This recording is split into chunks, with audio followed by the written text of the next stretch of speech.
expectativa versus realidad. Diga conmigo, expectativa versus realidad. ¿Está listo? Marcos 2, versículos del 1 al 12. Yo voy a leer en la versión NTV. Dice así: cuando Jesús regresó a Capernaum varios días después, enseguida corrió la voz de que había vuelto a casa. Pronto la casa donde se hospedaba estaba tan llena de visitas que no había lugar ni siquiera frente a la puerta, mientras él les predicaba la palabra de Dios. Llegaron 4 hombres cargando a un paralítico en una camilla. Como no podían llevarlo hasta Jesús debido a la multitud, abrieron un agujero en el techo encima de donde estaba Jesús. Luego bajaron al hombre en la camilla justo delante de Jesús.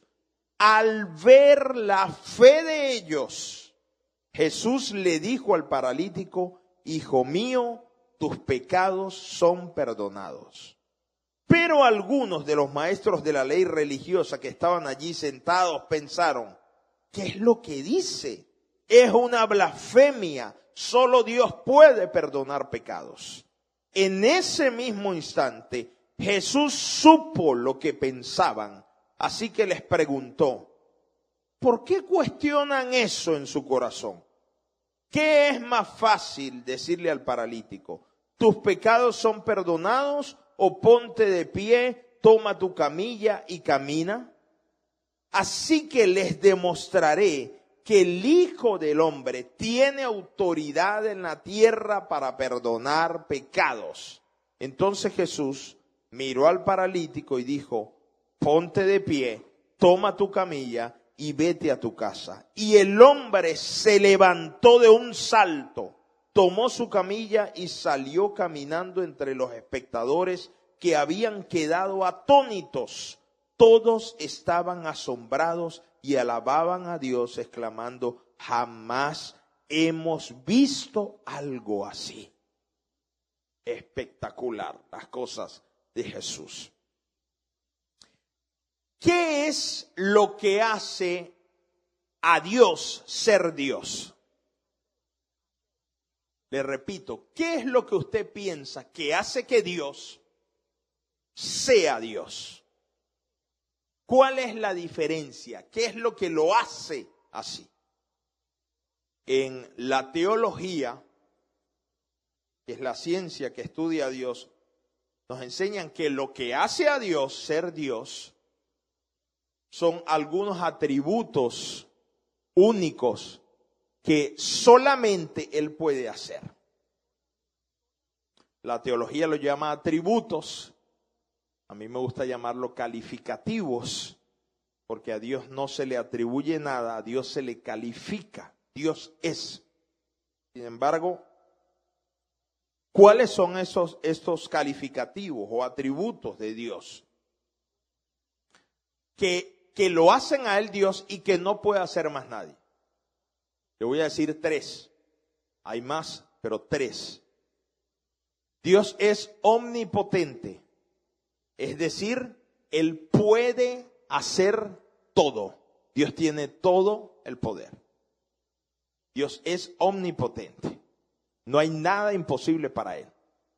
Más nadie puede hacer eso.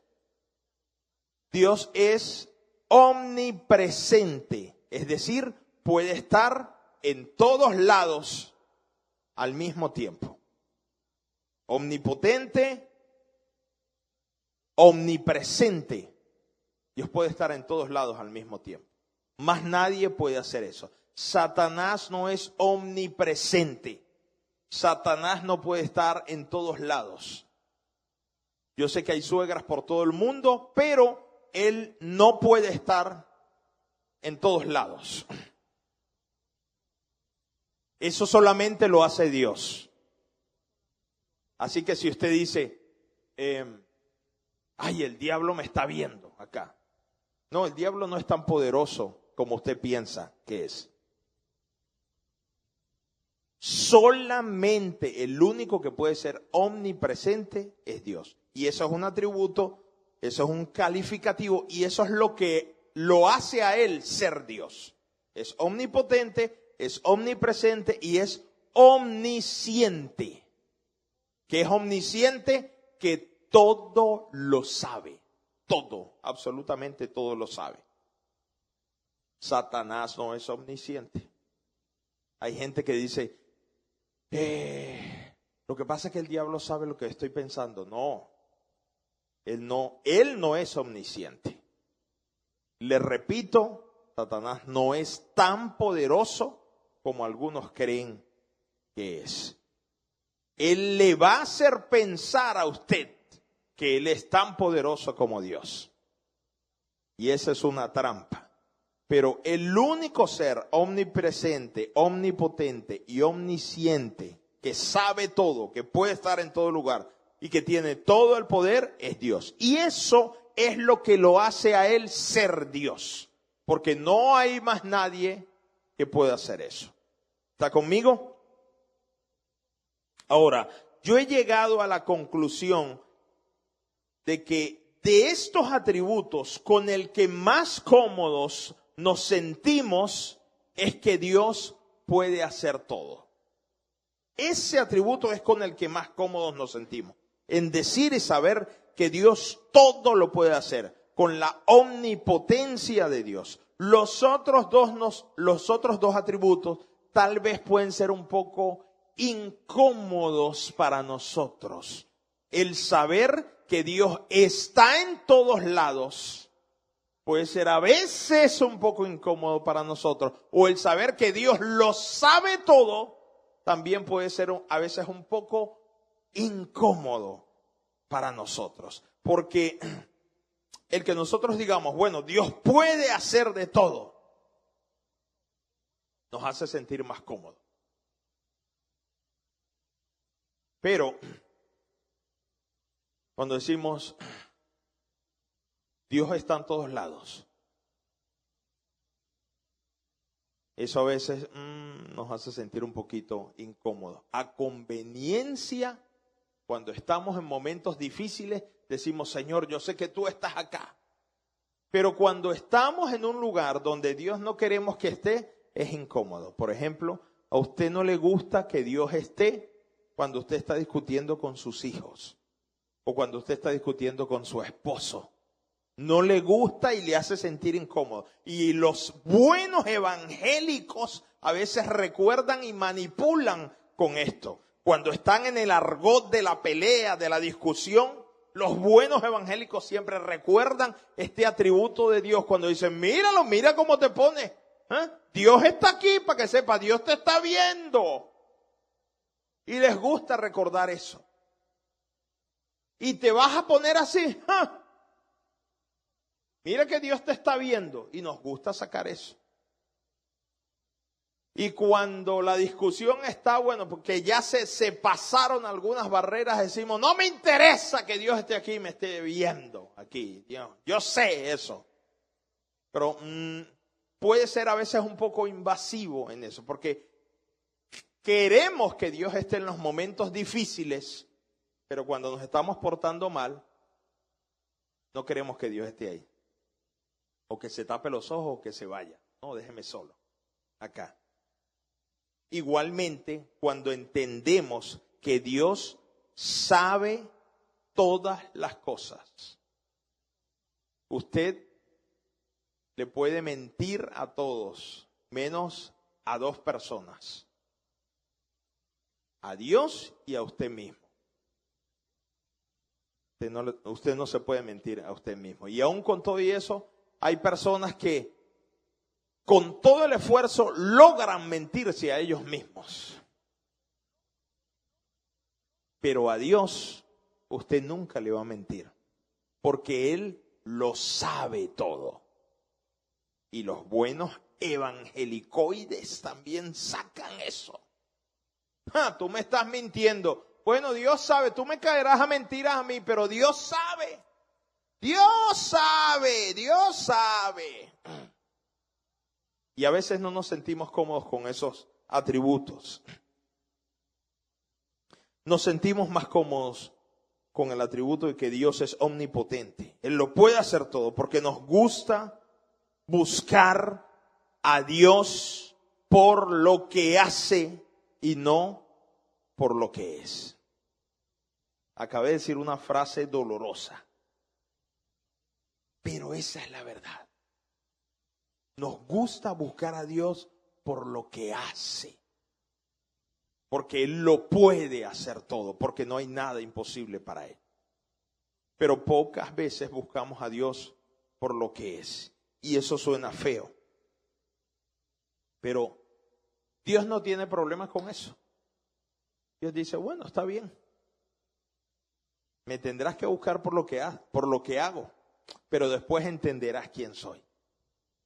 Y nosotros somos así. La palabra dice que Él nos amó primero a nosotros. Nosotros no lo amamos a Él, sino que Él nos amó primero y después nosotros entendimos y lo amamos a Él. Entonces, nos gusta que Dios nos resuelva las cosas y a veces lo tenemos como el genio de la lámpara de Aladino. Que Dios nos dé las cosas que necesitamos, hasta como un sirviente, porque Dios puede hacer transformaciones en nosotros, Dios puede resolver cosas en nosotros. Como la hermana que decía, Señor, yo necesito paciencia, pero dámela ya, Señor, ya. Porque Dios puede hacer de todo. Pero Dios no está interesado solamente en darnos lo que queramos. Dios no está solamente interesado en eso. Dios está interesado en hacer una obra completa en nosotros, algo integral. Y Él tiene sus prioridades. Y las prioridades de Dios a veces son muy diferentes a las nuestras. Dígale por favor a alguien, Dios está interesado en hacer una obra completa en nosotros. Dile, Dios está muy interesado en hacer algo completo en nosotros. Nosotros tenemos una expectativa de Dios, de buscar a Dios por algo. Tenemos nuestras expectativas, pero otra cosa es la realidad que Dios tiene. Y no sé si a veces usted ha escuchado, cuando Dios trabaja en nosotros, la obra que Él quiere terminar de completar en nosotros, no sé si usted ha escuchado esa frase que dice, yo quiero ser la mejor versión de mí mismo. Usted tiene que ser la mejor versión de usted mismo. Y suena bonito, ¿verdad? Suena espectacular y eso. Pero quiero decirle algo, con todo respeto, no se me vaya a ofender, pero la mejor versión de usted mismo tampoco sirve. Suena bonito y verdad queremos hacer. Pero la mejor versión de usted mismo tampoco sirve. ¿Sabe qué es lo que quiere hacer Dios a usted? Quiere hacer que usted muera y que viva Cristo en usted. Gálatas 2:20 dice, por tanto, juntamente con Cristo soy crucificado y ya no vivo yo, sino que vive Cristo en mí. Así que la mejor versión de usted mismo, no la deje viva, mátela también. Aunque suene bonita. Porque lo que quiere hacer Dios, la obra que quiere terminar de completar Dios, es Cristo a través de usted. Y todos somos particulares, todos somos únicos. Pero es Cristo y que no quede nada de usted. Que sea más de Él y menos de nosotros.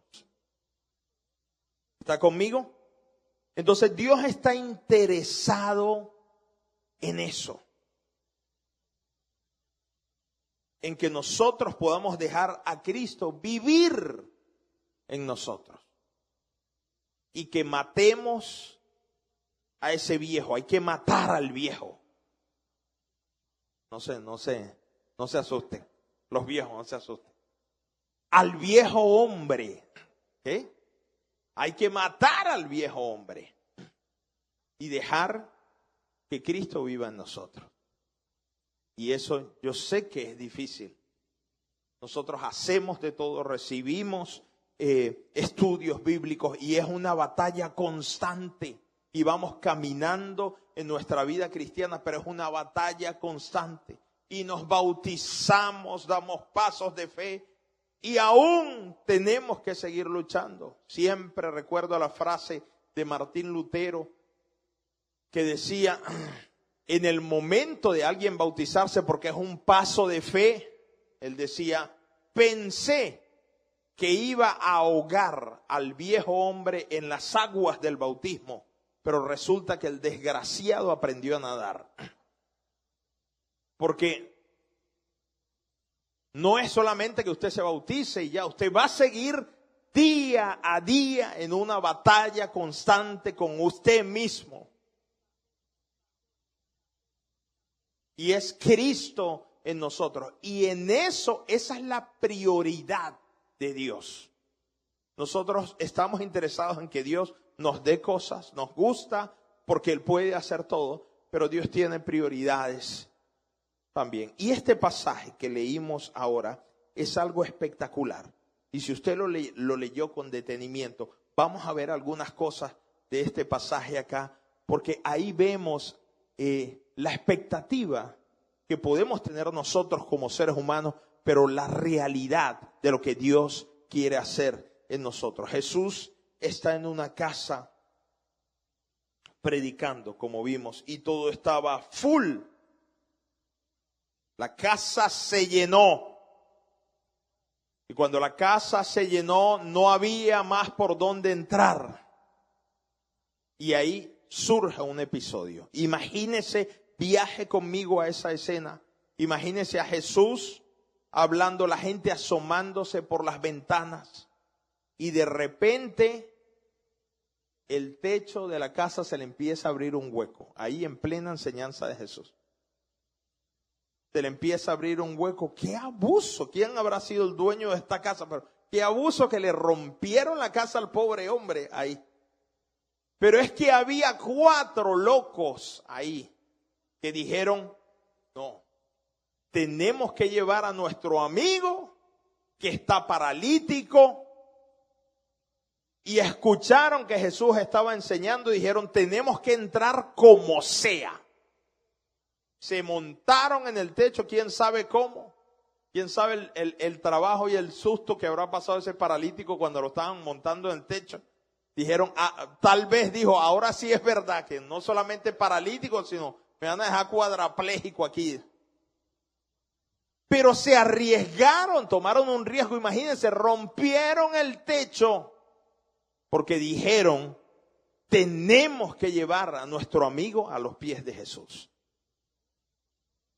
Y se lo pusieron ahí justo enfrente a Jesús. Entonces yo quiero que usted tome en cuenta 3 cosas que le quiero decir acá para que Cristo pueda terminar su obra en nosotros. Estas 3 cosas son, primero, rodéate de las personas correctas. Dígale a alguien, rodéese de las personas correctas. Para que el Señor pueda hacer una buena obra en ti, rodéese de las personas correctas. Ese tipo de personas que tengan esa desesperación porque usted conozca a Jesús, por llevarlo ahí al frente de Jesús. Si alguien te ha insistido en venir acá, si alguien está pendiente para que tú te conectes con la iglesia, te conectes con Dios, para que tú vayas a un punto de conexión, si alguien ha tenido ese interés, quédese con esa persona porque es ahí donde usted tiene que estar. Porque usted se tiene que juntar con personas que le sumen. No suelte a esa gente. Valore eso. Es mejor que alguien lo invite a la iglesia a que lo invite al bar. A que lo invite a otros sitios donde usted sabe que no hay nada bueno. Usted tiene que rodearse de ese tipo de personas. Personas que lo empujen a romper sus límites. Dice la Biblia que la casa estaba llena.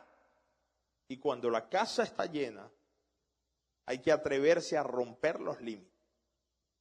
Hay que atreverse a romper el tope. Y ellos rompieron el techo. Atrevidos, uno dice abusadores. Pero ellos dijeron, no podemos perder esta oportunidad. Cuando todo se llena, debemos romper el tope. Escuche, hay pasajes en la Biblia que nos enseñan cosas que nosotros debemos saber agarrar, debemos saber interpretar. Y una de las cosas importantes es este paralítico que tuvo de amigos a estos 4 hombres. Porque la Biblia también en Juan capítulo 5 nos habla de un paralítico en un estanque, donde en ese estanque habían puros enfermos. Y este hombre que no podía caminar en ese estanque estaba rodeado de personas que no podían caminar tampoco. Este que no podía caminar se rodeó de personas que no podían caminar, y la Biblia dice que duró 38 años sin poder caminar. Pero por otro lado había otro, que es este que leímos ahorita, que era uno que no podía caminar, pero tenía 4 amigos que sí podían caminar. Rodéese de gente que le sume. Rodéese de gente que pueda hacer cosas que lo puedan impulsar a usted. Porque si no, se le van a complicar las cosas. Gente que le ayude a caminar, gente que le ayude a crecer.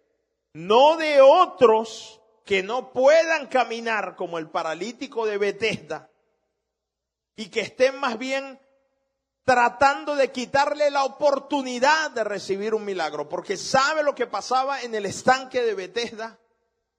Todos los que estaban ahí eran ciegos, paralíticos, no podían avanzar bien.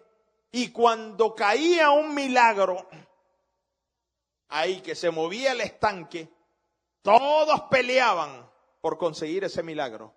Y este hombre estuvo 38 años así.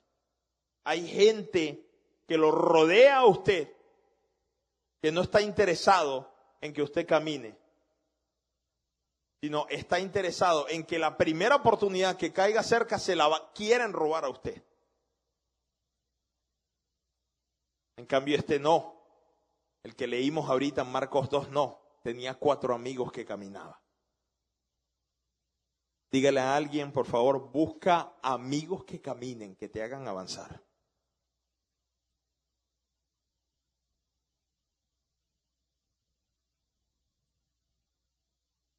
Que rompan techo, así, que rompan el tope, que se atrevan a romper el tope por usted. Número 2, deja que Dios establezca prioridades en tu vida. Deja que sea Él el que establezca qué va primero, qué va después. Cuando leemos este pasaje, imagínese al paralítico con toda la expectativa de recibir el milagro. Se rompe el techo, lo ponen ahí enfrente a Jesús.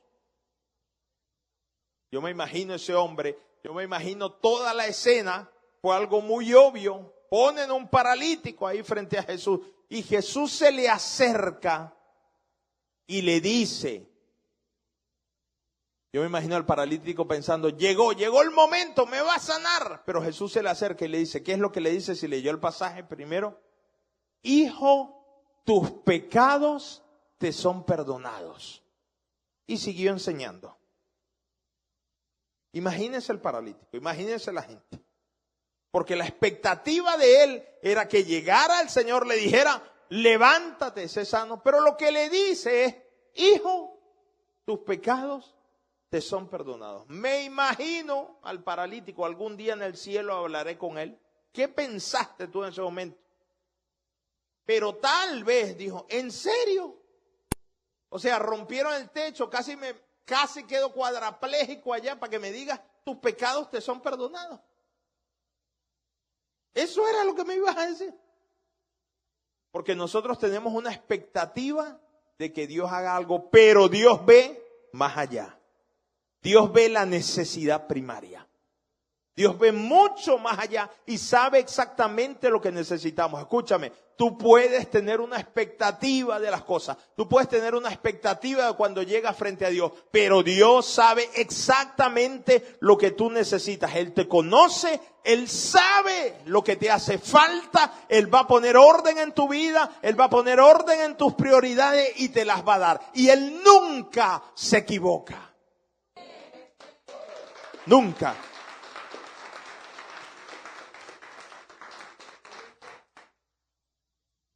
Entonces él dice, ¿en serio? Y siguió ahí. Pero él se dio cuenta, porque como él todo lo sabe, ¿qué sucedió? Si usted estuviera ahí en esa escena, tal vez pensaría igual que los religiosos que estaban ahí. Porque Jesús está predicando, la casa se llena, le ponen el paralítico ahí, es algo muy obvio. Y él no lo sana, lo único que dice es, tus pecados te son perdonados. Entonces los que están ahí, si yo estuviera ahí como los religiosos, tal vez pensaría, ay sí, tus pecados te son perdonados. ¿Qué es esto? ¿Por qué no lo levanta pues? ¿Por qué no lo sana? Que lo levante para ver. Charlatán. Pero Dios tiene un orden de prioridades. Y de paso, perdonar pecados. O sea, ¿quién es este para perdonar pecados? Porque una de las cosas también que hace a Dios, Dios, y que más nadie puede hacer, es perdonar los pecados del hombre. Por eso Él es el único y suficiente Salvador. Y esa es una de las cosas que hace que Dios sea Dios. Porque más nadie puede perdonar los pecados del hombre. Solamente Dios. Entonces cuando ellos escuchan esto, tal vez vienen muchas preguntas a su cabeza. Y en una de las preguntas dice, ¿cómo va a perdonar pecados? ¿Quién es este si eso solamente lo puede hacer Dios? No sabían que estaba Dios ahí. Dice, sí, claro, eso es fácil decírselo. Pero ¿por qué no le dice, levántate? ¿Por qué no lo sana, pues? Ah, porque no puede. Porque usted sabe que usted y yo pensamos así. Por favor, dígame que sí, no me haga sentir que soy el único extraterrestre aquí. ¿Sí? Porque esa es la expectativa de nosotros. Siempre vemos algo superficial. Pero Dios ve mucho, mucho más allá. ¿Sabe por qué? Porque Dios le interesa el corazón. Dios perdona primero el corazón, los pecados de este hombre. Y fíjese lo importante de los amigos. El versículo 5 dice, al ver la fe de ellos. Mire lo importante que es tener buenos amigos. Porque dice, al ver la fe de ellos, oye, estos tipos rompieron el techo acá. Le dice, hijo, tus pecados te son perdonados. Me movió lo que ellos hicieron. Vamos a darle algo, lo primero, lo más interesante. Porque siempre Dios va a ver el corazón. Primera de Samuel, capítulo 16, versículo 7. Ese es un versículo precioso que dice, porque el hombre mira lo que está delante de sus ojos, pero Dios mira lo que está en el corazón. Caras vemos, corazones no sabemos. Los Facebook y los perfiles se pueden ver muy bonitos, en bonitos restaurantes, en bonitas playas, en bonitos sitios en Europa, con felicidad, con alegría, con sonrisa, pero solamente Dios conoce el dolor del corazón de las personas. Y nosotros vemos solamente el Facebook, el TikTok, el Instagram, y cuando usted ve esas fotos le da una impresión. Pero Dios sí sabe qué es lo que hay en el corazón.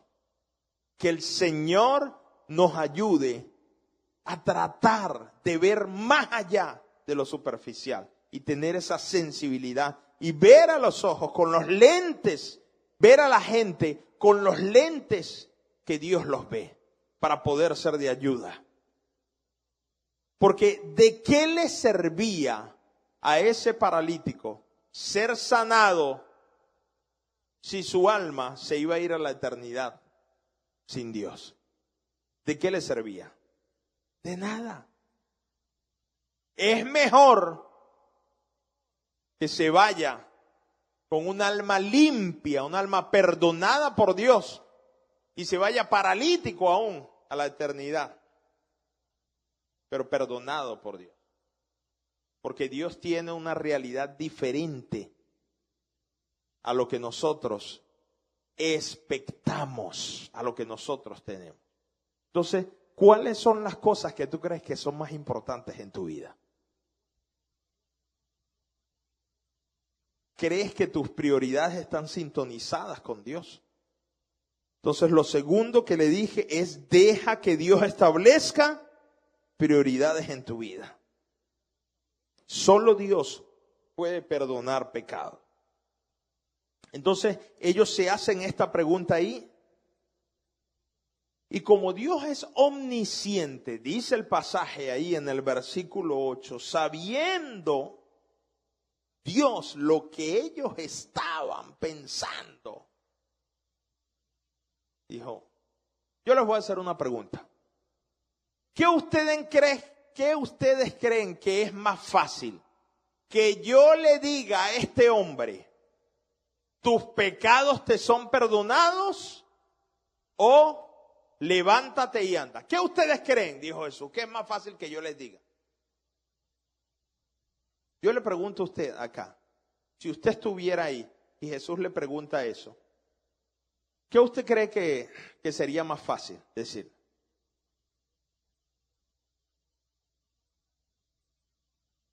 Más fácil, ¿verdad? Es más fácil decir tus pecados son perdonados. ¿Por qué no dices levántate y anda, pues? Para ver, lo quiero ver. Pero en realidad, lo más difícil es perdonar pecado. Aunque nosotros pensamos, bueno, es más fácil decirle tus pecados te son perdonados. ¿Por qué no le dice levántate y anda, pues, para ver? Esa es nuestra expectativa, nuestra perspectiva. Pero en realidad es mucho más difícil el perdón de los pecados. Porque se trata de algo del corazón. Tienes que hallar gracia para eso. Entonces Jesús, sabiendo lo que ellos pensaban, le dijo: bueno, yo sé lo que ustedes están pensando. Cuerda de sinvergüenzas acá. Pero para que ustedes vean que yo sí puedo perdonar pecados, entonces les voy a decir también, de ñapa, de paso, le voy a decir, levántate y anda. Y ahí es donde le da el regalo extra. Porque Dios tiene prioridades, pero Dios siempre quiere hacer una obra completa en nosotros. Pero debemos entender que es paso a paso. Lo mejor lo recibió ese hombre. Pero Dios también le quiso demostrar. ¿Ustedes quieren que yo estoy echando cuentos acá? Que no perdono pecado. Bueno, entonces le voy a decir también levántate y anda. Y sucede el milagro. Dígale a alguien: Dios quiere hacer algo completo en ti. Y lo tercero acá, dije, lo primero es rodéate de las personas correctas. Lo segundo, deja que Dios establezca prioridades en tu vida. Y lo tercero es, cuídate de la gente que no les interese verte prosperar. Lo tercero y último. En Marcos 2, escuche, Jesús sana a un hombre en la calle y le da prioridad a su salvación. Pero en Marcos capítulo 3 Si usted pasa la página ahí mismo, en Marcos capítulo 3,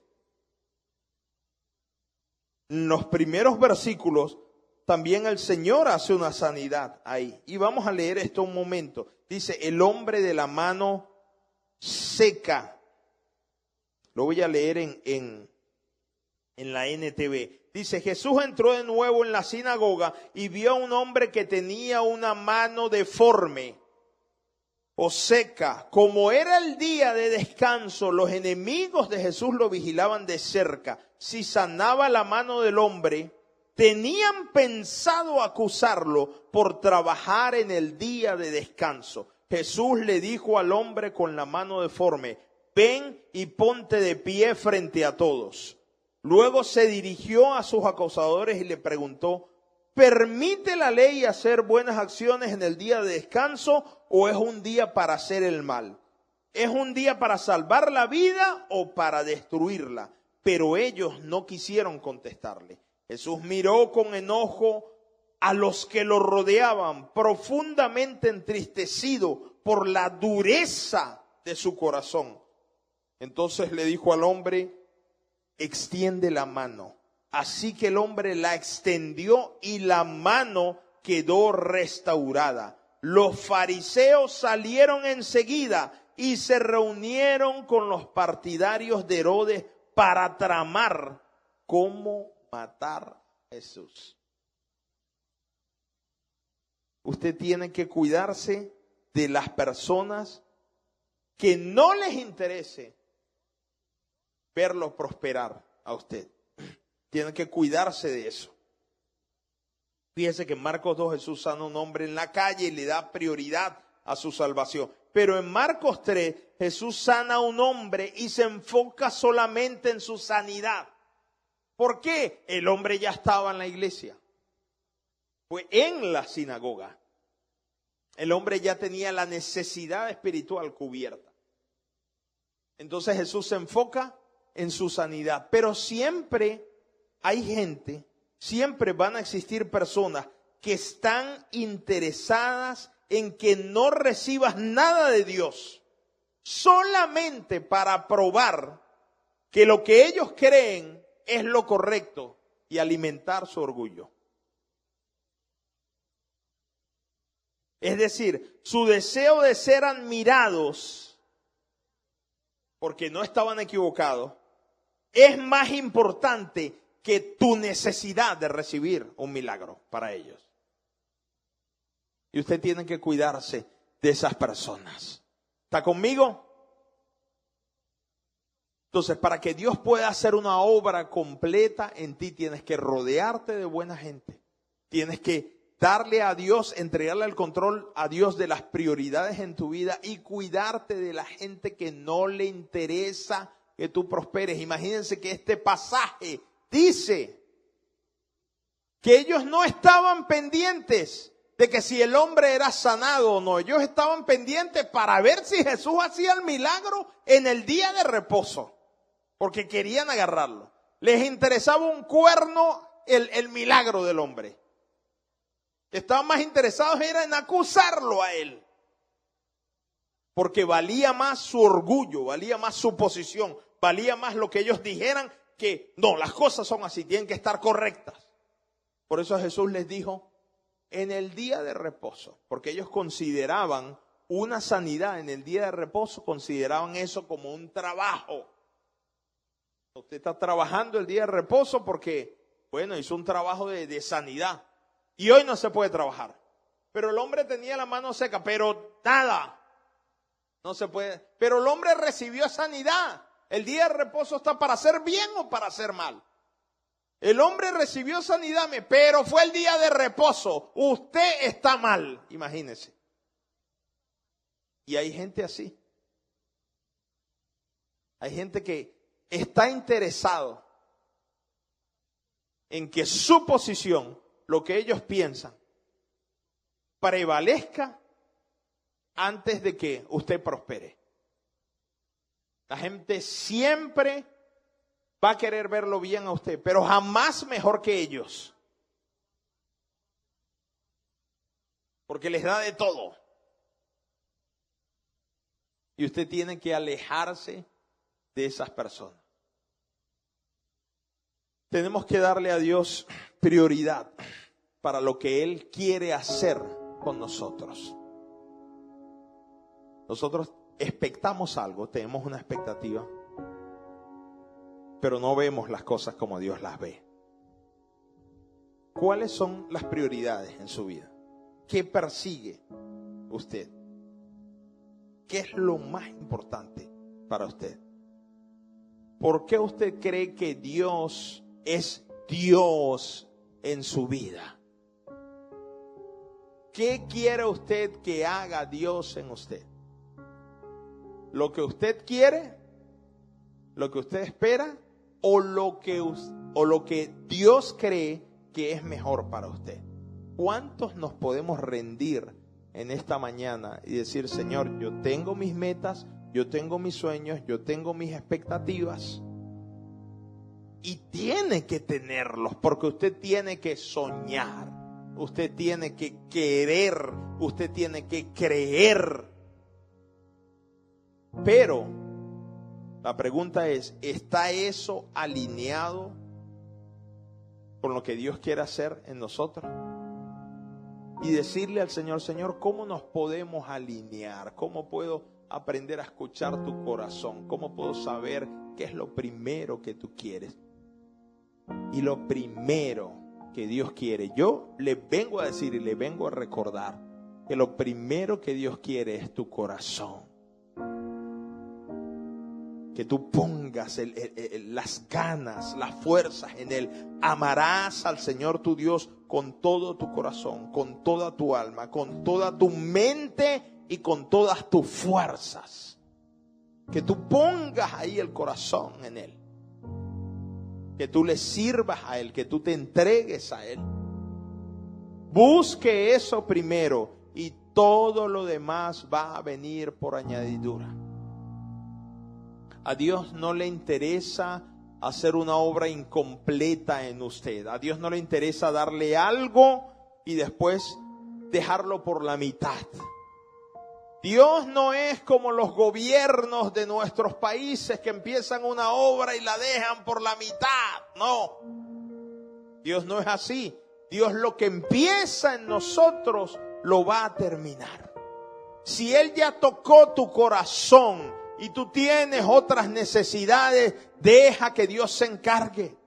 Porque Él está interesado mucho más que tú en tu familia, en tu bienestar económico, en tu bienestar de salud, en tu bienestar de salud emocional. Él está interesado también en eso. Y si Él ya tocó tu corazón, si Él ya empezó en ti, Él va a culminar su obra.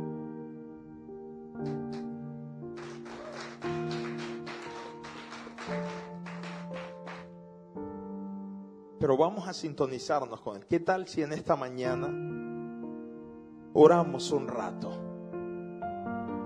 Usted inclina su cabeza y le dice, Señor, quiero escuchar tu corazón. Porque yo tengo expectativas de las cosas. Pero tu realidad es otra. Ore conmigo. Empiece a clamar ahí al Señor. Empiece a decirle, Señor, muéstrame. A veces voy bien, a veces vamos bien en el camino y de repente estamos sintonizados, pero de repente nos desviamos porque el mundo nos pone tantas cosas, tantas distracciones. Satanás quiere robarnos, quiere sacarnos. Él no está interesado en que la obra que tú comenzaste en nosotros se termine y nos distraemos. Pero en esta mañana, Señor, venimos delante de ti a pedirte, Dios, que nos mantengas enfocados en escuchar tu corazón, en saber qué es lo que tú tienes para nosotros.